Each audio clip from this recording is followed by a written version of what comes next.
السلام عليكم ورحمة الله وبركاته. الحمد لله نحمده ونستعينه ونستغفره ونعوذ بالله من شرور أنفسنا ومن سيئات أعمالنا من يهده الله فلا مضل له ومن يضلله فلا هادي له وأشهد أن لا إله إلا الله وحده لا شريك له وأشهد أن محمدا عبده ورسوله أما بعد. கண்ணியத்திற்குரிய எல்லாம் உள்ள அல்லாஹுவின் நல்லடியார்களே, அண்ணல் நபியின் அழகிய வரலாறு என்ற இந்த தொடரில் நேற்றைய தினம் இறுதியாக நபிகள் நாயகம் ஸல்லல்லாஹு அலைஹி வஸல்லம் அவர்களுடைய மக்கா வாழ்க்கையில் ஏகத்துவ பிரச்சாரத்தை ஆரம்பித்த பிறகு எதிரிகளால் எவ்வளவு பெரிய துன்பத்திற்கும் துயரத்திற்கும் ஆட்படுத்தப்பட்டார்கள் என்ற செய்திகளில் சிலவற்றை நாம் பார்த்தோம். அதன் தொடர்ச்சியாக சிரமப்பட்டு கொண்டிருக்கிற இந்த சிரமங்களில் இருந்து முஸ்லிம்களை விடுவிக்க வேண்டும் என்பதற்காக அல்லாஹ் ஒரு உபாயத்தை நபிகளாருக்கு கற்றுத்தருகிறான்.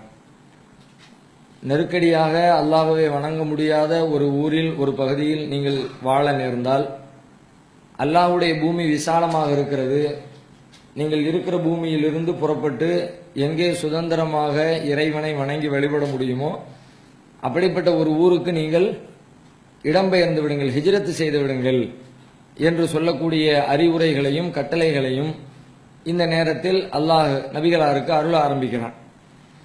அந்த கட்டளைகளின் அடிப்படையில் ரசூல் ஸல்லல்லாஹு அலைஹி வஸல்லம் மக்காவில் சிரமப்பட்டுக்கிட்டு இருக்கிற மக்கள் வேற இடத்துக்கு போகலாம் அப்படின்னு சொல்லிட்டு அதுக்கு தேவையான ஏற்பாடுகளை செய்கிறாங்க.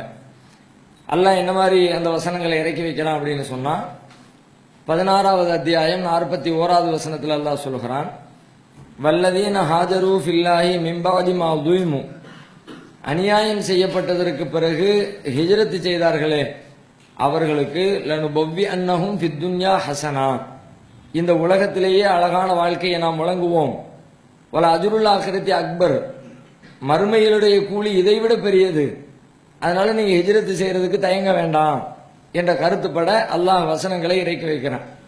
ஏன்னா ஹிஜ்ரத் பண்றது என்பது ஒரு பெரிய மன வலி நிறைந்த ஒரு காரியம். ஆண்டாண்டு காலமாக பிறந்து வளர்ந்த தன்னுடைய சொந்த பூமியில சொத்து பத்துக்களை எல்லாம் விட்டுட்டு, உறவுகளை எல்லாம் விட்டுட்டு, தனியாக கொள்கைக்காக வேண்டி மட்டுமே பயணப்படுவது என்பது அது ஒரு பெரிய வலியையும் மன கஷ்டத்தையும் உண்டாக்கும் என்பதில் மாற்று கருத்து கிடையாது. நாம ஒரு சில ஆண்டுகளுக்கு வெளியூர்ல போய் வேலை செஞ்சுட்டு வருவோம், வெளிநாட்டில் போய் சம்பாதிச்சுட்டு வருவோம் என்று போயிட்டு வர்றதையே ஒரு பெரிய துன்பமாக நினைக்கக்கூடிய காலகட்டத்தில் அவ்வளவுதான் முடிஞ்சு போச்சு, இனிமே நம்முடைய ஊர் இந்த ஊரு கிடையாது, இனிமே இங்க நம்ம வாழ முடியாது, வேற ஏதோ ஒரு ஊருக்கு போயிட வேண்டியதான்னு சொல்லிட்டு புலம்பெயர்ந்து போவது என்பது ஒரு பெரிய அழுத்தத்தை, மன அழுத்தத்தை தரக்கூடிய ஒரு காரியம். அதனால அல்லாஹ் அதுக்கு கொஞ்சம் கொஞ்சமாக சஹாபாக்களையும் நபிகள் நாயகத்தையும் தயார் பண்றான். அல்லாஹ் இன்னொரு இடத்துல சொல்றான், 4வது அத்தியாயம் 100வது வசனத்துல சொல்லுகிறான், ஒமையு ஹாஜிர் ஃபி சபீலில்லாஹி யஜிது ஃபில் அர்லி முராகமன் கஸீரம் வஸஆ, யார் அல்லாஹ்வுடைய பாதையிலே ஹிஜ்ரத் செய்கிறார்களோ அவர்கள் ஏராளமான புகலிடங்களையும் வசதிகளையும் அவர்கள் பெற்றுக்கொள்வார்கள். ஒமைய குருஜு மின் பைத்திஹி முஹாஜிரன் இலல்லாஹி வ ரசூலிஹி சும்ம யுத்ரிகுஹுல் மௌத்து ஃபகத் வகஅ அஜ்ருஹு அலல்லாஹ், யாராவது ஒருத்தர் அல்லாஹ்வுடைய பாதையில ஹிஜ்ரத் பண்ணணும்னு தன்னுடைய வீட்டை விட்டு அவர் வெளியே புறப்பட்ட பிறகு அதை நிறைவு செய்யறதுக்கு முன்னாடி அவருக்கு மரணம் வந்துருச்சுன்னு வச்சுக்குவோம், சும்மா யுத்ரிகுஹுல் மௌத் அவரை அடைந்து விட்டால் அவருக்கு அந்த நன்மை கிடைக்காமலாம் போயிடாது, ஃபகத் வகஅ அஜ்ருஹு அலல்லாஹ், அல்லாஹ்விடத்தில் அதற்குரிய கூலியை அவர் பெற்றுக்கொள்வார், அது எல்லாத்துக்கும் உங்களுக்கு கூலி உண்டு, எதுவுமே வீணா போயிடாது, அது நல்ல காரியம்தான் அப்படின்னு அல்லாஹ் அந்த ஆர்வத்தை அதிகப்படுத்துகிறான். அடுத்து இன்னொரு வசனத்துல சொல்லுகிறான், 4வது அத்தியாயம் 97வது வசனத்துல, இன்னல்லதீன தவஃபாஹுமுல் மலாயிகத்து லாலிமி அன்ஃபுஸிஹிம், தங்களுக்கு தாங்களே தீங்கிழைத்துக் கொண்டவர்களுடைய உயிர்களை மலக்குமார்கள் கைப்பற்றுகிற நேரத்தில், அநியாயம் செஞ்சவங்களுடைய உயிரை கைப்பற்றும் பொழுது, காலு ஃபீம குந்தும், மலக்குமார்கள் கேட்பாங்களா, நீங்க எங்க இருந்தீங்க, இவ்வளவு பாவங்களோட வர்றீங்களே, என்ன செய்தி, எங்க இருந்தீங்க நீங்க என்று கேட்பாங்களாம். அப்ப அவங்க சொல்லுவாங்களா, காலு குன்னா முஸ்தலாஃபீன ஃபில் அர்த், நாங்கள் பூமியில ரொம்ப பலகீனர்களாக இருந்தோம், நாங்க ஏன் இப்படி எல்லாம் அல்லாஹ்வை வணங்கல வைக்கலன்னா எங்க ஊர்ல வணங்கக்கூடிய வாய்ப்பு இல்ல, வசதி இல்ல, எல்லாரும் எதிர்த்துக்கிட்டு வச்சுக்கிட்டு இருந்தாங்க, அதனால நாங்க இப்படி இருந்தோம் அப்படின்னு அவங்க சொல்லுவாங்களாம். உடனே அதுக்கு அவங்க பதிலுக்கு மலக்குமார்கள் கேட்கிறாங்க, அலம் தக்குன் அர்துல்லாஹி வாசியா, அல்லாஹ்வுடைய பூமி விசாலமானது இல்லையா? ஃபத்து ஹாஜிரு ஃபீஹா, அதுல நீங்க ஹிஜ்ரத் செஞ்சிருக்க வேண்டாமா? உங்க ஊர்ல உங்களால அல்லாஹ்வை வணங்க முடியல, ஏகத்துவத்தின்படி வாழ முடியலன்னா எங்க வாழ முடியுது அதை நோக்கி போக வேண்டியதானே? இங்க தான் வாழணும்னு கட்டாயமா இருக்கிறது. ஒரு ஊர்ல பிறந்துட்டோன்றதுக்காக வேண்டி அல்லாஹ்வை வணங்காம கொள்ளாம அதே ஊர்ல பற்றில உட்கார்ந்துகிட்டே இருக்க முடியுமா? அல்லாஹ்வுடைய பூமி எவ்வளவு பெருசா இருக்கு, விசாலமா இருக்குது, நீங்க போக வேண்டியதானே. நமக்கும் இது பொருந்தக்கூடிய ஒரு முக்கியமான ஒரு வசனம். நம்மளையும் சில பேர் அது மாதிரி எல்லாம் சொல்லக்கூடியதை கேள்விப்படுறோம். ஏங்க இப்படி இருக்கிறீங்க, என்ன பண்றது, ஊருக்குள்ள எல்லாரும் அப்படிதான் இருக்கிறாங்க, நம்ம மட்டும் இப்படி பண்ணா சும்மா விட மாட்டாங்க, ஊர் விலைக்கு வச்சிருவாங்க, நம்மளை வந்து அடிச்சு போடுவாங்க, பேசி போடுவாங்க என்றெல்லாம் பேசிக்கொண்டு அவங்க வந்து ஒரு சரியான மார்க்கத்தை கடைபிடிக்கிறதுல பின்னங்கிய மக்களாக சில பேர் இருக்கிறத பார்க்கிறோம். அவங்க மரண நேரத்தில் அவங்களுக்கு எப்படிப்பட்ட ஒரு நிகழ்வு ஏற்படுங்கிறத யோசிச்சு பார்க்கணும். மலக்குமார்கள் இப்படிலாம் வந்து கேட்க போறாங்க, ஏன் இப்படி இருந்த, அல்லாஹ் ஏன் சரியா வணங்கல அப்படின்னு கேட்கும் பொழுது என்ன பண்றதுன்னு கையை விரிப்போம். மலக்குகளே பதில் சொல்லிடுவாங்க, அல்லாஹ்வுடைய பூமி எவ்வளவு விசாலமா இருக்குது, நீ ஹிஜ்ரத் செய்யாம உட்கார்ந்துக்கிட்டு நீ பதில் சொல்லிக்கிட்டு இருக்கிறியா அப்படிங்கிற மாதிரி ஒரு சூழலை நாம சந்தித்து விடக்கூடாது. இது அல்லாஹ் ரப்பல் ஆலமீன் இந்த மாதிரி வசனங்களை இறக்கி வைக்கிறான். அப்போ ரசூல் ஸல்லல்லாஹு அலைஹி வஸல்லம் மாற்று உபாயத்தை கண்டு அடைகிற வகையில சிரமப்படக்கூடிய தோழர்களை எல்லாம் வந்து அங்க இருந்து நீங்க வெளியே கிளம்பிடுங்க, ஹிஜ்ரத் பண்ணுங்க. எங்க ஹிஜ்ரத் பண்ணுங்க? அபிசீனியாவுக்கு ஹிஜ்ரத் பண்ணிருங்க, ஹபஷா என்று சொல்லப்படுகிற அபிசீனியாவுக்கு ஹிஜ்ரத் பண்ணிருங்க அப்படின்னு சில சஹாபாக்கள் ரசூல் ஸல்லல்லாஹு அலைஹி வஸல்லம் அவங்களுடைய நபித்துவத்தினுடைய 4வது ஆண்டின் கடைசியில 5ஆம் ஆண்டின் துவக்கத்துல இந்த பயணத்தை ரசூல் ஆரம்பிச்சு வைக்கிறாங்க. கற்புள்ள பெண்களின் மீது எங்களுக்கு தொழுகையை, ஜக்காத்தை, நோன்பை அவர் ஏவினார். இப்படியே ஒரு பெரிய பட்டியலை போடுறார். இஸ்லாத்தை பத்தி இஸ்லாத்துல சொல்லப்பட்ட முக்கியமான அம்சங்களை எல்லாத்தையுமே அந்த உரையில ஜாஃபர் இப்னு அபி தாலிப் சொல்லி முடிக்கிறார்கள். சொல்லிட்டு சொல்றாங்க, ஃபஸத்தக்னா, அவரை நாங்கள் உண்மைப்படுத்தினோம், வ ஆமன்னா பிஹி, அவரை நாங்கள் நம்பினோம், வத்தபஅனாஹு அலா மா ஜாபிஹி, அவரை பின்பற்றினோம், அவர் கொண்டு வந்த கருத்துக்களை நாங்கள் பின்பற்றினோம், ஃபஅபதனல்லாஹ வஹ்தா, அல்லாஹ்வை மட்டுமே நாங்கள் வணங்க ஆரம்பித்தோம், ஃபலம் நுஷ்ரிக் பிஹி ஷைஆ, அவனுக்கு எதையும் இணை கற்பிக்க மாட்டோம் என்று முடிவெடுத்தோம், வஹர்ரம்னா மா ஹர்ரம அலைனா, எங்களுக்கு தடுக்கப்பட்டதை நாங்கள் விலக்கிக் கொண்டோம், வஹல்லல்னா மா ஹல்லலனா, எங்களுக்கு அனுமதிக்கப்பட்டதை நாங்கள் ஏற்றுக்கொண்டோம், ஃபஅதா அலைனா கௌமுனா ஃபஅஸபூனா வஃபதனூனா அன் தீனினா லியருத்தூனா இலா இபாதத்தில் அவ்சானி மின் இபாதத்தில்லாஹ். இப்படிப்பட்ட நேரத்தில் எங்களுடைய கூட்டத்தார் எங்களுக்கு நோவினை தருகிறார்கள், எங்களை சிரமப்படுத்துகிறார்கள், எங்களுடைய தீனை விட்டு எங்களை குழப்பி அல்லாஹ்வை வணங்குவதை விட்டுவிட்டு சிலைகளை வணங்குவதின்பால் எங்களை திருப்புவதற்காக எங்களிடத்திலே பிரச்சனை செய்கிறார்கள்.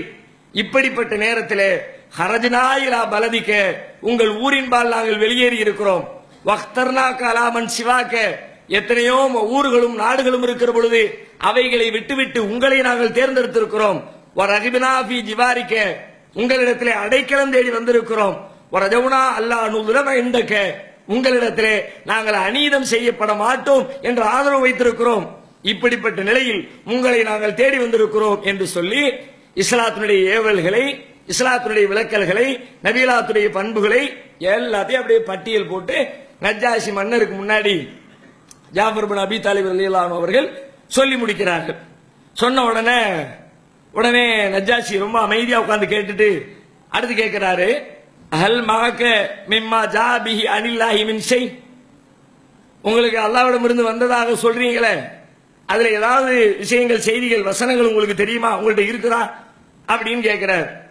உடனே ஆமா இருக்கிறது அப்படின்னு சொல்லிட்டு ஜாஃபர் ரலியல்லாஹு அன்ஹு அவர்கள் திருமறை குர்ஆனுடைய வசனங்களை ஓத ஆரம்பிக்கிறார்கள்.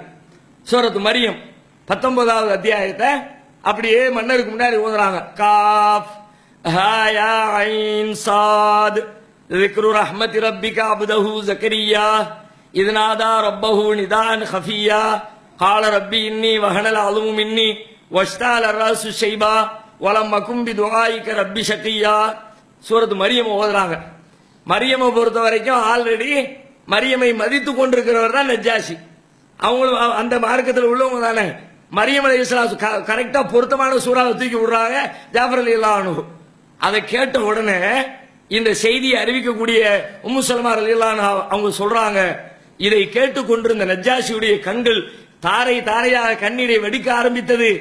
அவருடைய தாடி நனைகிறது. தாடி நனைகிற அளவிற்கு அவர் அழுகிறார். அவர் அழுவதோடு மட்டுமில்லை, அந்த சபையிலே அமர்ந்திருந்த மந்திரி பிரதானிகள் அத்தனை பேரும் அழுகிறார்கள். அவர்களுடைய கரங்களிலே வைத்திருந்த ஏடுகள் எல்லாம் நனைந்து போகிற அளவிற்கு கண்ணீர் துளிகள் அங்கிருந்து கொட்டி கொண்டிருக்கிறது.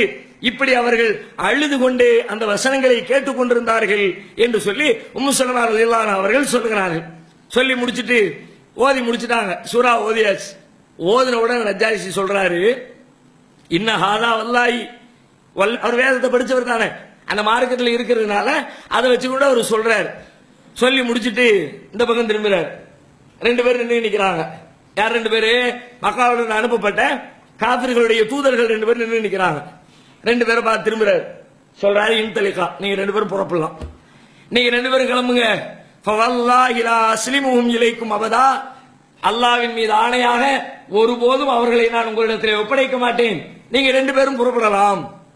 2 பேருக்கும் மூஞ்சி செத்து போச்சு, என்ன பண்றதுன்னு தெரியலையே, எப்படியாவது காலை கூட்டிட்டு போயிடலான்னு வந்தோம். இவர் அவங்க இவரையும் சேர்த்து மயக்கிட்டாங்களே, என்ன பண்றதுன்னு தெரியலையே நினைச்சுக்கிட்டு 2 பேரும் வெளியே வர்றாங்க. வரும்போதே பேசிக்கிட்டு வர்றாங்க, நாளைக்கு வேற ஒரு மேட்ரு வேற ஒரு ரீதியில வருவோம், திரும்ப இவர்கிட்ட வேற ஏதாவது ஒரு வகையில போட்டு விடலாம்னு சொல்லிட்டு அதன் பிறகு மீண்டும் இருக்கிறார்கள். போனவர்கள் வந்து சொல்றாங்க, எல்லாம் கேட்டீங்க சரி, இந்த மேரிய பத்தி ஈசாவை பத்தி அவங்க என்ன சொல்றாங்க அதை கேளுங்க. அவங்களுடைய நம்பிக்கை என்ன, நீங்க ஈசாவை என்ன நம்பிக்கை வச்சிருக்கிறீங்க, மரியத்தின் மீது நீங்க என்ன நம்பிக்கை வச்சிருக்கிறீங்க, அவங்க என்ன நம்பிக்கை வச்சிருக்கிறாங்க, அதை பத்தி கேளுங்க அப்படின்னு ஒரு பின்ன போட்டு விடுறாங்க. ஏன்னா அவங்க கடவுளா வணங்குற ஆட்களா இருக்கிறதுனால கேட்டா பிரச்சனை ஆயிரும், அதுக்கு பிறகு இவங்களை வெளியே அனுப்பிடுவார்கள் நினைத்துக் கொண்டு இப்படி ஒரு மேட்டர் போட்டு விடுகிறார்கள். போட்ட உடனே மீண்டும் ஜாஃபர் ரலியல்லாஹு அன்ஹு அவர்கள் அழைக்கப்படுகிறார்கள். திரும்பவும் ஆலோசனை பண்றாங்க, என்ன பண்றது, கூட்டு விட்டுருக்கிறாரு, என்ன செய்யறது, ஒன்னும் பயப்பட தேவையில்லை, அல்லாஹ்வுடைய தூதர் நமக்கு என்ன சொன்னாங்களோ அதையே நாம சொல்லுவோம், நம்ம உள்ளதை சொல்லிட்டு வருவோம் அப்படின்னு முடிவு எடுத்துக்கொண்டு வந்து ஈசாவை பற்றி உங்களுக்கு என்ன சொல்லப்பட்டிருக்கிறது என்று கேட்ட உடனே ஜாஃபர் சொல்கிறார்கள், ஹுவ அப்துல்லாஹி வ ரசூலு, அவர் அல்லாஹ்வுடைய அடிமையாக இருக்கிறார், அல்லாஹ்வுடைய தூதராக இருக்கிறார்கள். ஒரு ரூஹுஹு, அவனுடைய உயிர், அவனுடைய ரூஹால் அவர்கள் உருவாக்கப்பட்டிருக்கிறார்கள். வ கலிமத்துஹு, அவனுடைய வார்த்தையாக இருக்கிறார்கள், அல்லாஹ்வுடைய வார்த்தையாக இருக்கிறார்கள். அல்காஹா இலா மரியம் அல் அதராயில் பத்தூல், கன்னி பெண்ணான மரியம் அலைஹிஸ்ஸலாத்தின் மீது அந்த வார்த்தைகளை அல்லாஹ் போட்டான், அதன் வழியாக ஈசா அவர்கள் பிறப்பெடுத்திருக்கிறார்கள் அப்படின்னு சொல்லிட்டு ஈசா நபியை பற்றிய செய்தியை ஜாஃபர் ரலியல்லாஹு அன்ஹு சொல்றாங்க. சொன்னோன்னு அடுத்து பாருங்க, கீழே கிடந்து ஒரு குச்சி எடுக்கிறார் நஜ்ஜாஷி, கீழே கிடந்து ஒரு சின்ன குச்சி எடுக்கிறார். குச்சி எடுத்து மக்கள்கிட்ட காட்டிட்டு சொல்றாரு, மா அதா ஈசபுனு மரியம மா குல்த ஹாதல் ஊத, இதோ இந்த குச்சி இருக்கிறதே, இந்த குச்சியின் அளவை விட கொஞ்சம் எதையும் நீங்கள் கூட்டவில்லை, குச்சியின் அளவு கூட கூட்டவில்லை. ஈசபுனு மரியம் என்ன சொன்னாரோ அதைத்தான் நீங்க சொல்லியிருக்கீங்க. அது அப்படியே அச்சசலா இருக்கிறார். அவங்க அந்த தூய வேதம் அன்றைக்கு பாதுகாப்பாக இருக்கிறார். அவர்கள் வாழுகிற காலத்துல ஈசா அலைஹிஸ்ஸலாத்துக்கு அருளப்பட்ட வேதம் தூய்மையாக இருக்கிறது. அதனால அவர் சொல்றாரு, தூய வேதத்தை படிச்ச காரணத்தினால அதுல என்ன இருக்குதோ அதான் இதுல இருக்கிறது, எதையும் கூட்டல குறைக்கல, சரியாகத்தான் நீங்கள் சொல்லி இருக்கிறீர்கள். வல்லாஹி இத்ஹபு ஃபஅன்தும் சுயூமும் பிஅர்லி, அல்லாஹ்வின் மீது ஆணையாக நீங்கள் செல்லுங்கள், என்னுடைய பூமியிலே பரிபூரண சுதந்திரத்தோடு நீங்கள் வாழுங்கள் அப்படின்னு சொல்லிட்டு அந்த நபி தோழர்களை அவர் தன்னுடைய நாட்டுக்குள்ள சுதந்திரமாக வாழுமாறு அனுப்பி வைக்கிறார். இவர்கள் தோல்வி அடைந்து வேற வழி இல்லாம ஊருக்கு திரும்பி வந்துடுறாங்க. இது அங்க அந்த முதல் ஹிஜ்ரத்திலே நடைபெற்ற முக்கியமான ஒரு நிகழ்ச்சி. இந்த செய்தியை உம்மு சலமா ரலியல்லாஹு அன்ஹா அவர்கள் அறிவிக்கிறார்கள். அஹ்மதுல 1649வது ஹதீஸாக இந்த செய்தி பதிவு செய்யப்பட்டிருக்கிறது. இதுல கூடுதலாக நாம தெரிந்து கொள்ள வேண்டிய செய்தி என்னன்னு கேட்டா, இந்த முதல் ஹிஜ்ரத்திற்கு ரசூலுல்லாஹ் ரொம்ப முக்கியத்துவம் கொடுத்திருக்கிறாங்க. ஏன்னா சிரமமான காலத்துல அல்லாஹ்வுடைய மார்க்கத்தை பின்பற்றுவதற்காக வேண்டி மேற்கொண்ட பயணம் இல்லையா, அதனால அவங்க மேற்கொண்ட அந்த விஷயத்தை பத்தி எப்படி ஹதீஸ்ல வருதுன்னு கேட்டா, அபிசீனியா போனவங்க ரசூலுல்லாஹ் மதீனாவுக்கு வந்ததுக்கு பிறகு ஒரு சில ஆண்டுகளுக்கு பிறகு அங்கிருந்து புறப்பட்டு மதீனாவில் வந்து சேர்ந்துக்கிறாங்க. ஏன்னா மதீனாவில் ஒரு கவர்மெண்ட் வந்துருச்சு, ரசூலுல்லாஹ் தலைமையில ஒரு இஸ்லாமிய ஆட்சி அமைஞ்சிருச்சு, இவங்க ஒரு அந்நிய நாட்டில் இருக்க வேண்டிய அவசியம் கிடையாது. அங்கிருந்து புறப்பட்டு மீண்டும் மதீனாவில் வந்து சேர்ந்துக்கிறாங்க. யாரெல்லாம் அங்க ஹிஜ்ரத் பண்ணி போனாங்களோ எல்லாரும் இங்க வந்து சேர்ந்துடுறாங்க. அதுல ஒரு டீம் அபூ மூஸா அஷ்அரி ரலியல்லாஹு அன்ஹு, இவங்க எங்க இருக்கிறாங்க அப்படின்னு கேட்டா, இவங்க யமன்ல இருக்கிறாங்க. இவங்களும் இவங்களை சார்ந்த ஒரு 50 பேர் யமன்ல இருக்கிறாங்க. யமன்ல இருக்கிறவங்க ரசூலுல்லாஹ் மதீனாவுக்கு போயிட்டாங்க, ஹிஜ்ரத் பண்ணிட்டாங்க, நாமளும் யமன்ல இருந்து மதீனாவுக்கு போயிருவோம்னு சொல்லி முடிவெடுத்து அந்த 50 பேர் கொண்ட டீம் கப்பல்ல ஏறி பயணம் பண்றாங்க. யமன்ல இருந்து மதீனாவுக்கு வர்றதுக்காக பயணம் பண்ணுனா வழியிலேயே கப்பல் வழி மாறி தவறி போய் அது போய் எத்தியோப்பியாவில் போய் சேர்ந்துருச்சு, ஹபஷாவில் அபிசீனியாவில் போய் சேர்ந்துருச்சு. அபிசீனியாவில் சேர்ந்த உடனே அங்க எதேச்சையா இறங்கி நிக்கிறாங்க. ஜாஃபர் ரலியல்லாஹு அன்ஹு அவங்கள சந்திக்கிறாங்க. ஜாஃபர் ரசூலுல்லாஹ் தலைமையில் போன டீம் இருக்குல்ல, அந்த குழுவை சந்திக்கிறார்கள்.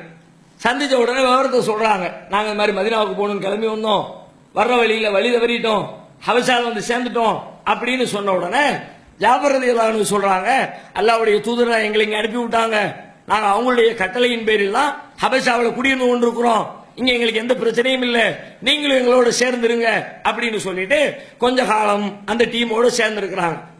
அதுக்கு பிறகு எல்லாருமா சேர்ந்து சரி வாங்க புறப்படுவோம், எல்லாரும் சேர்ந்து மதீனாவுக்கு போவோம் அப்படின்னு மதீனாவுக்கு வண்டியை கிளப்புறாங்க. அத்தனை பேரும் புறப்பட்டு மதீனாவுக்கு வருகிறார்கள். எப்போ வர்றாங்க அப்படின்னு கேட்டா, மதீனாவுல யூதர்களுக்கு எதிராக ஒரு யுத்தம் நடந்து முடிந்த நேரம், ஹைபர் போர் என்று சொல்லப்படுகிற ஒரு யுத்தம் நடந்து முடிஞ்சிருக்குது. இவங்க எல்லாரும் போய் சேர்றாங்க. சேர்ந்த உடனே அப்போ ரசூலுல்லாஹ் கனிமத்து பொருட்களை பங்கு வைக்கிறாங்க. யாரெல்லாம் போர்ல கலந்துக்கிட்டாங்களோ எல்லாத்துக்கும் பங்கு வச்சு கொடுக்குறாங்க. இப்ப அபூ மூஸா அல்-அஷ்அரி சொல்றாங்க, ஒமா கஸமலி அஹதின் காபான் ஃபத்ஹி ஹைபர மின்ஹா ஷைஅன். ரசூல் ஸல்லல்லாஹு அலைஹி வஸல்லம் ஹைபர்ல கிடைத்த அந்த கனிமத்து பொருட்களை யார் அவங்களோடு பங்கெடுத்தார்களோ அவர்களை தவிர வேற யாருக்கும் பங்கு வச்சு கொடுக்கல. போர்ல கலந்துகிட்டவங்களுக்கு கனிமத்து பொருளை பங்கு வச்சு கொடுத்தாங்க. இல்லா அலிமன் செய்த மாஹு, அவர்களோடு கலந்து கொண்டவர்களுக்கு கொடுத்தார்கள். அடுத்ததாக இல்லா சஹாப சஃபீனத்தனா மா ஜாஃபரின் வா சஹாபா, ஜாஃபரோடும் அவருடைய ஜாஃபருடைய தோழர்கள் கப்பலிலே பயணித்து வந்தார்களே அவர்களுக்கும் ரசூல் ஸல்லல்லாஹு அலைஹி வஸல்லம் ஹைபருடைய கனிமத்திலிருந்து கொஞ்சத்தை பங்கு வைத்து கொடுத்தார்கள். யாருக்குமே இல்லைன்னு சொன்னாங்க. ஆனா வெளியூர்ல இருந்து வந்திருக்கிறவங்க இப்பதான் வந்திருக்கிறாங்க, கையில காசு பண்ண ஒண்ணு இருக்காது, செலவுக்கு ஒன்றும் வாய்ப்பு இருக்காது, அதனால இதெடுத்து அவர்களுக்கு நாம கொடுப்போம்னு சொல்லிட்டு ரசூல் ஸல்லல்லாஹு அலைஹி வஸல்லம் முதல் ஹிஜ்ரத்தை முடித்துவிட்டு இரண்டாம் ஹிஜ்ரத்தாக மதீனாவிற்கு வந்த மக்களுக்கு கனிமத்து பொருட்களை பங்கு வைத்து கொடுத்ததாக வரக்கூடிய ஒரு செய்தி புகாரியில அபூ மூஸா அறிவிக்கக்கூடிய இந்த செய்தி 3136வது ஹதீஸாக பதிவு செய்யப்பட்டிருக்கிறது. இப்போ மதீனாவில் பின்னாடி நடக்கிற ஒரு நிகழ்ச்சி. ஒரு நாள் உமர் ரலியல்லாஹு அன்ஹு அவங்களுடைய மகள் ஹப்சாவுடைய வீட்டுக்கு போறாங்க.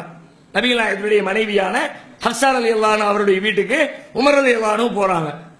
போனா அங்க ஒரு பெண்மணி இருக்கிறாங்க. யாரு? அஸ்மா பின்த் உமைஸ் என்று சொல்லப்படுகிற அந்த கப்பலிலே பயணம் செய்து ஹிஜ்ரத் செய்து வந்த ஒரு பெண் இருக்கிறாங்க. இப்ப உமர் ரலியல்லாஹு அன்ஹு கேட்கிறாங்க, யார் இவங்க? உடனே ஹப்சா சொல்றாங்க, இவங்க தான் அஸ்மா பின்த் உமைஸ். அப்படியா? இந்த கப்பல்ல பயணம் பண்ணி வந்தாங்களே, ஹிஜ்ரத் பண்ணி வந்தாங்களே அவங்களா? அவங்க தான். உடனே உமர் ரலியல்லாஹு அன்ஹு சொல்றாங்க, உங்களை விட ஹிஜ்ரத்திலே நாங்கள் முந்தி விட்டோம், நீங்க இப்பதான் வந்து சேர்ந்திருக்கிறீங்க, நாங்க ரசூலுல்லாஹ் கூட ஆரம்பத்திலே மதீனாவுக்கு ஹிஜ்ரத் செஞ்சு முந்தி வந்துட்டோம், எனவே உங்களை விட நபிகளாரிடத்திலே நெருக்கம் பாராட்டுவதில் நாங்கள் தான் அதிகம் தகுதி வாய்ந்தவர்கள் அப்படின்னு உமர் ரலியல்லாஹு அன்ஹு சொல்றாங்க. சொன்னா அஸ்மா அவங்களுக்கு கடுமையான கோபம் வருது. எங்களுடைய தியாகத்தை, எங்களுடைய கஷ்டத்தை நீங்க குறைச்சு மதிப்பிடுறீங்களா? நாங்க எவ்வளவு சிரமப்பட்டு தெரியுமா? எங்களுடைய சொந்த ஊர்லயே நாங்க இருந்தோம், வெளியூர்ல போய் இருந்து கொண்டு உதவிக்கு ஆள் இல்லாம அவ்வளவு சிரமப்பட்டு எங்களை ரொம்ப நீங்க அற்பமா பேசுறீங்களே, நான் ரசூலுல்லாஹ்ட்ட போறேன், நீங்க செஞ்ச இந்த விஷயத்தை நான் சொல்லுவேன், அல்லாஹ்வுடைய தூதர்கிட்ட கம்ப்ளைண்ட் பண்ணுவேன், இதுக்கு என்னன்னு கேட்காத வரைக்கும் நான் நிம்மதியா இருக்க மாட்டேன்னு சொல்லிட்டு நேரா ரசூலுல்லாஹ்ட்ட வர்றாங்க. வந்து ரசூல் ஸல்லல்லாஹு அலைஹி வஸல்லம் சொல்றாங்க விவரத்தை, அல்லாஹ்வுடைய தூதரே உமர் இப்படி சொல்றாரு, எங்களை விட அவர்தான் தகுதியானவர், உங்களுடைய நெருக்கத்துக்கு அதிகம் தகுதி வாய்ந்தவர்கள் அவர்கள் என்று சொல்லுகிறார், இதற்கு நீங்கள் என்ன சொல்கிறீர்கள் அப்படின்னு. அப்போ உடனே இவங்க ரசூலுல்லாஹ் கேட்கிறாங்க, சரிமா நீ என்ன பதில் சொன்ன? எல்லா வார்த்தையும் சொல்றாங்க, என்னென்ன மாதிரி எல்லாம் நான் சொன்னேன்.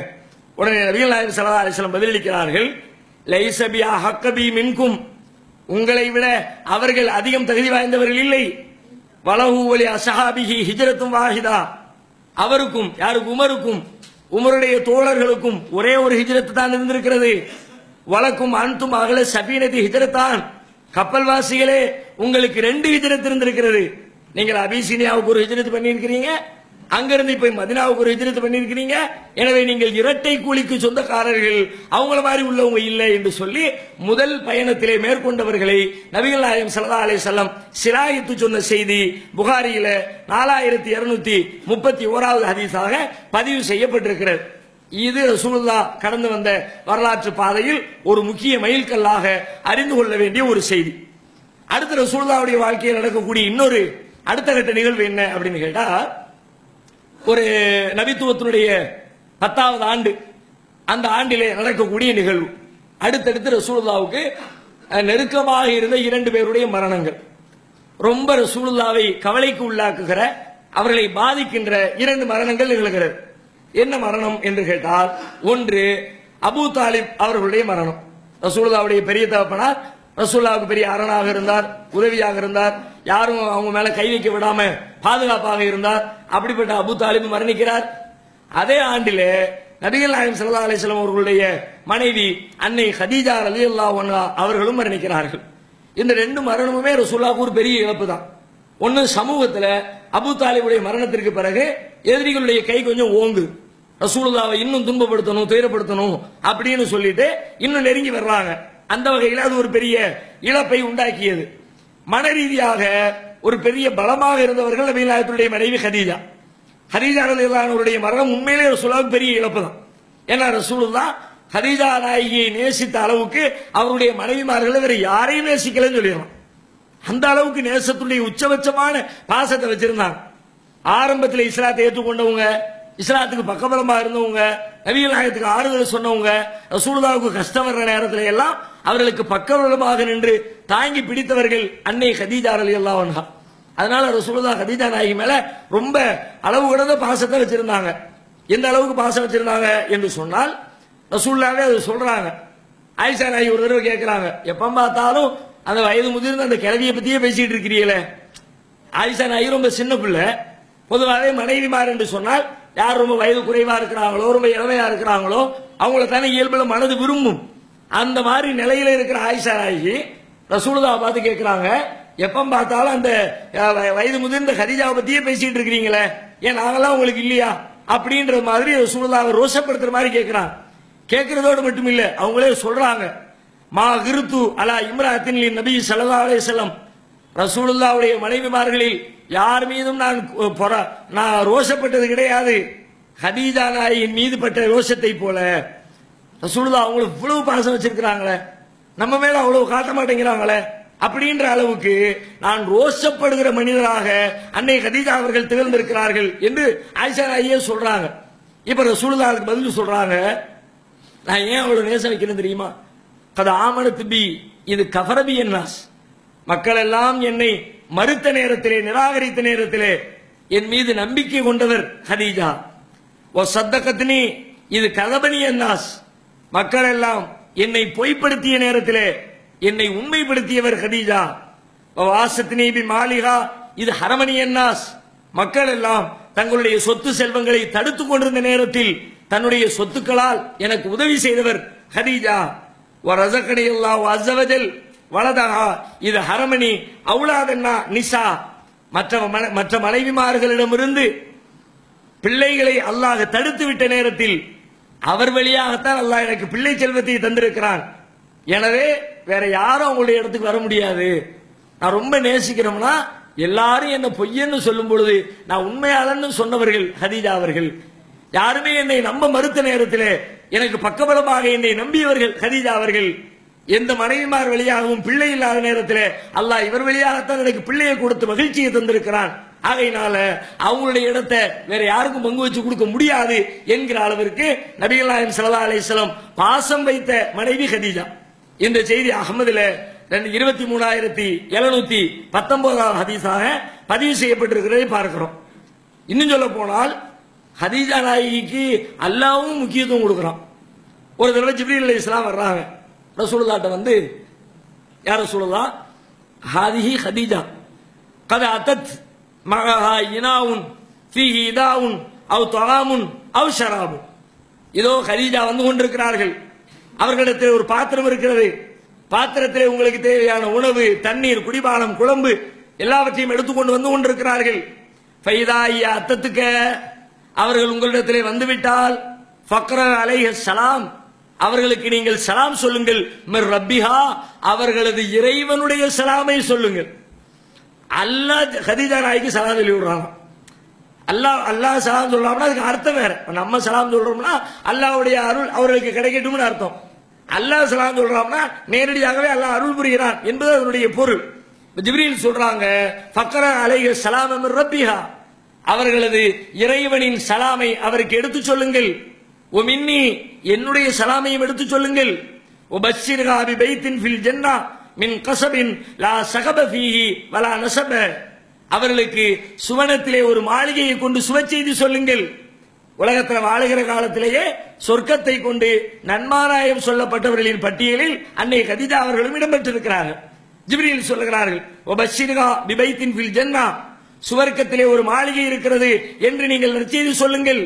மின் கஸபின் முத்தாளான மாளிகை லா ஸகப ஃபீஹி வலா நஸப கவலை இல்லை துக்கம் இல்லை அப்படிப்பட்ட ஒரு இன்பமயமான சொர்க்கத்திலே மாளிகை வழங்கப்படும் என்ற செய்தியையும் அவருக்கு நீங்கள் சொல்லுங்கள் என்று அல்லாஹ்வின் புறத்திலிருந்து செய்தி சொல்லப்படுகிற அளவுக்கு முக்கியத்துவம் வாய்ந்தவர்களாக அன்னை கதீஜா நாயகி இருந்திருக்கிறார்கள். அப்படிப்பட்ட கதீஜா நாயகியுடைய மரணம் உண்மையிலே நபிகளாருக்கு ஒரு பெரிய இழப்பாக இருந்தது. வரலாற்றிலே எப்படி எழுதுகிறார்கள் என்றால் இந்த அன்னை கதீஜா அவர்களுடைய மரணமும் அபூ தாலிப் அவர்களுடைய மரணமும் நிகழ்ந்த ஆண்டை ஆமுல் ஹுஸ்ன் கவலை ஆண்டு என்று வரலாற்று ஆசிரியர்கள் குறிப்பிட்டு வைத்திருக்கிறார்கள். கதீஜா நாயகி மரணிச்சிட்டாங்க. அதுக்கு பிறகு ரசூல் ஸல்லல்லாஹு அலைஹி வஸல்லம் வேறு பல திருமணங்களை செய்கிறார்கள். அது வரைக்கும் ரசூலுல்லாஹ் வேற யாரையும் திருமணம் செய்ய நபிகள் நாயகம் இந்த இடத்துல ரசூலுல்லாஹ்வுடைய திருமணம் குறித்து நாம சில விஷயங்களை தெரிஞ்சுக்கணும். ரசூலுல்லாஹ்வுடைய வாழ்க்கையில 11 பேரை நபிகள் நாயகம் மணந்திருந்தார்கள். நபிகளாருக்கு மொத்தம் 11 மனைவியர்கள் இருந்திருக்கிறார்கள். வேற மூமின்களுக்கு அனுமதி கிடையாது. ரசூலுல்லாஹ்வுக்கு மட்டும் பிரத்யேகமாக வழங்கப்பட்ட ஒரு தனிப்பட்ட அனுமதி 11 மனைவியர்கள். இந்த 11 மனைவியர்களில் நபிகள் நாயகம் அவர்கள் கதீஜா நாயகி உயிரோடு இருக்கிற காலம் வரைக்கும் அவர்களோடு மட்டும்தான் வாழ்க்கை நடத்தியிருக்கிறார்கள். அவர்கள் மரணித்த பிறகுதான் அடுத்த திருமணங்களை நபி ஸல்லல்லாஹு அலைஹி வஸல்லம் அவர்கள் செய்ய ஆரம்பித்திருக்கிறார்கள். இப்போ இந்த திருமணம் என்று எடுத்துக்கொண்டால் ரசூலுல்லாஹ்வுடைய வாழ்க்கையில ஏக காலத்தில் மொத்தம் 9 பேரோடு ரசூலுல்லாஹ் மன வாழ்க்கை நடத்தி இருக்கிறார்கள் ஒரே சமகாலத்தில். ஏன்னா ரசூலுல்லாஹ் உயிரோடு இருக்கிற நேரத்தில் கதீஜா நாயகி இறந்துட்டாங்க.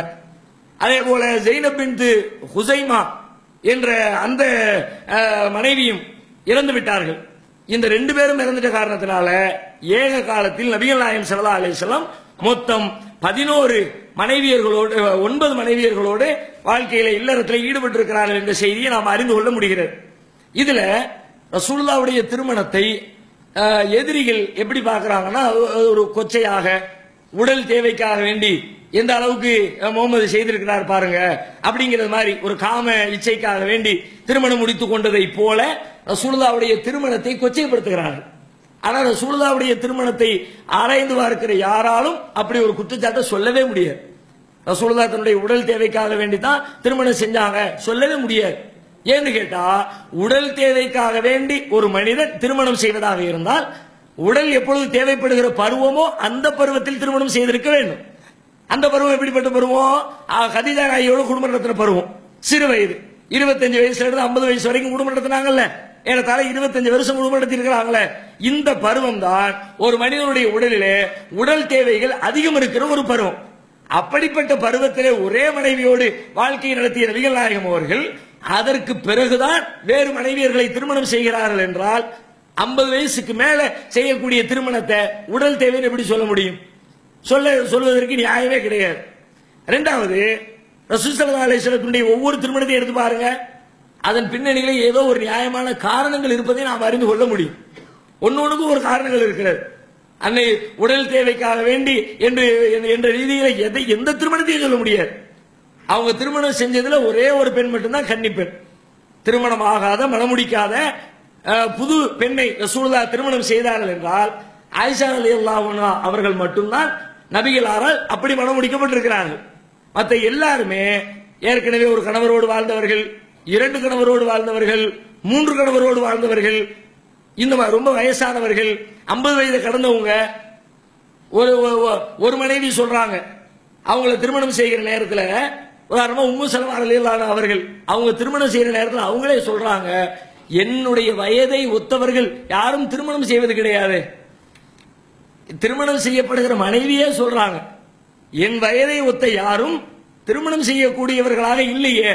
அப்படிப்பட்ட நிலையில தான் ரசூலுல்லாஹ்வுக்கு எனக்குமான திருமணம் நடந்தது. அப்படின்னா எவ்வளவு வயது முதிர்ந்த நிலையில் திருமணம் செய்திருக்கிறார்கள். இந்த திருமணத்தை போய் எப்படி உடல் தேவை என்று ஒப்பிட முடியும்? ஒப்பிடுவதற்கு வாய்ப்பே கிடையாது.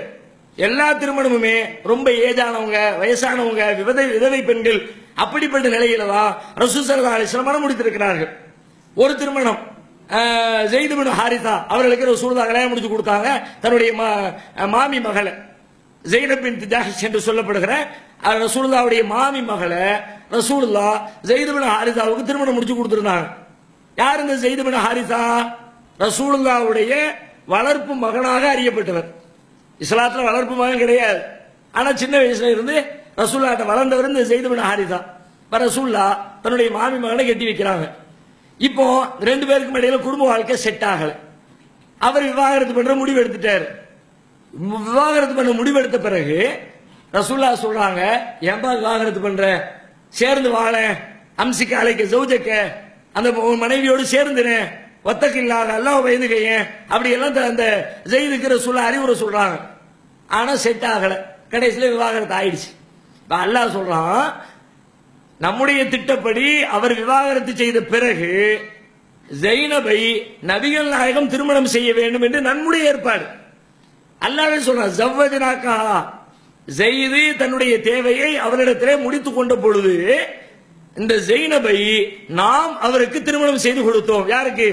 ரசூலுல்லாஹ்வுக்கு. ஜவ்வஜனாக்கா, நாம் அவர்களை உங்களுக்கு திருமணம் செய்து தந்தோம். அல்லாஹ்வே திருமணம் செஞ்சு தர்றான். எதுக்கு தர்றான்? சமூகத்தில் இருக்கிற ஒரு தப்பான எண்ணத்தை உடைப்பதற்காக இந்த வேலையை செய்யறாங்க. என்ன தப்பான எண்ணம் என்று கேட்டால், வளர்ப்பு மகன் சொந்த மகனை போல கருதப்படுகிறார். இஸ்லாத்துல வளர்ப்பு மகன் என்பதே கிடையாது. சொந்த மகன் தான், நீங்க பெத்தெடுத்த புள்ளதான் உங்க புள்ள, வேற யாரோ பெத்தெடுத்த புள்ள உங்களுடைய பிள்ளையார ஆக மாட்டார்கள் என்பதை உலகத்துக்கு காட்டணும். எப்படி காட்டுறது? இந்த வளர்த்த புள்ள இருக்கிறார்ல, அவருடைய மனைவி விவாகரத்து செஞ்ச பிறகு அவரை நீங்கள் திருமணம் செய்து காட்டுங்கள். அதன் வழியாக இந்த உறவு நிஜமான உறவு இல்லை. வளர்ப்பு மகன் என்ற உறவு நிஜமான பிள்ளையுடைய அந்தஸ்தை பெற முடியாது. இஸ்லாமிய சட்டத்தில் வளர்ப்பு மகன் கிடையாது. அவர் விவாகரத்து செய்தால் அந்த பெண் யாரோ ஒரு பெண், தன்னுடைய மகனுடைய மனைவி என்று பார்க்கப்படக்கூடாது என்பதற்காக வேண்டிய அல்லாஹ் ரப்பல் ஆலமீன் இப்படிப்பட்ட ஒரு திருமணத்தை ரசூலுல்லாஹ்வுக்கு செஞ்சு வச்சான். அதை குர்ஆன்ல அல்லாஹ் சொல்லி காட்டுகிறான். 33வது அத்தியாயம் 37வது வசனத்துல சொல்றான். சொல்லும்போதே அல்லாஹ் சொல்லிட்டு வர்றான், மாகான முஹம்மதுன் அபா ஹதிமிர் ரிஜாலிக்கும் வலாக்கிர் ரசூலுல்லாஹி வ காத்தமன் நபியின். இந்த முஹம்மத் உங்களில் எந்த ஆணுக்கும் தந்தையே கிடையாது. இந்த இந்த ஸைத் இப்னு ஹாரிஸாவுக்கு தந்தை நீங்க நினைக்கிறீங்களா? அவர் தந்தை கிடையாது. அவருக்கு ஆம்பளை பிள்ளையே கிடையாது. இருந்த ஆம்பளை பிள்ளைங்க சின்ன வயசுல மூத்தா போயிட்டாங்க. அதனால அவர் உங்களில் எந்த ஆணுக்கும் தந்தை இல்லை.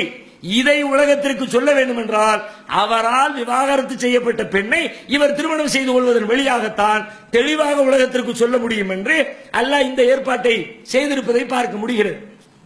இப்படி எல்லா மனைவியருடைய விஷயத்திலையும் அவர்கள் வேறு காரணத்திற்காக நாம சிந்திச்சு பார்த்தால் என்ன விளங்க முடிகிறது என்று கேட்டால், அல்லாஹ் ரப்பல் ஆலமீன் அவனுடைய தூதரின் வழியாகத்தான் உலகத்துக்கு தேவையான எல்லா செய்திகளையும் சொல்றான். இப்ப ரசூலுல்லாஹ் வெளி உலகத்தில் எத்தனையோ காரியங்களை செய்யறாங்க, எக்கச்சக்கமான சஹாபாக்கள் பார்க்கறாங்க, அதை மற்றவங்களுக்கு சொல்றாங்க. ரசூலுல்லாஹ் ஒது செய்யறாங்க, எப்படி ஒது செஞ்சாங்க நூற்றுக்கணக்கான சஹாபாக்கள் அறிவிக்கிறாங்க. ரசூலுல்லாஹ் தொழுதாங்க, எப்படி தொழுதாங்க நூற்றுக்கணக்கான சஹாபாக்கள் அறிவிக்கிறாங்க. இப்படி நபிகள் நாயகத்தினுடைய ஒவ்வொரு செய்தியையும் ஏராளமான நபித்தோழர்கள் வழியாக அல்லாஹ் அடுத்த தலைமுறைக்கு கொண்டு போய் சேர்த்தான். இந்த நிலையில அவர்களுடைய குடும்ப வாழ்க்கையை எப்படி உலகத்துக்கு கொண்டு போய் சேர்க்கிறது? அவங்க குடும்பத்துக்குள்ள செஞ்ச காரியத்தை யாரும் சொல்ல முடியும்? வீட்டுக்குள்ள தூங்குனது, வீட்டுக்குள்ள சாப்பிட்டது, வீட்டுக்குள்ள மனதில் கழிச்சது, வீட்டுக்குள்ள செய்யக்கூடிய காரியங்கள் இருக்கிறது.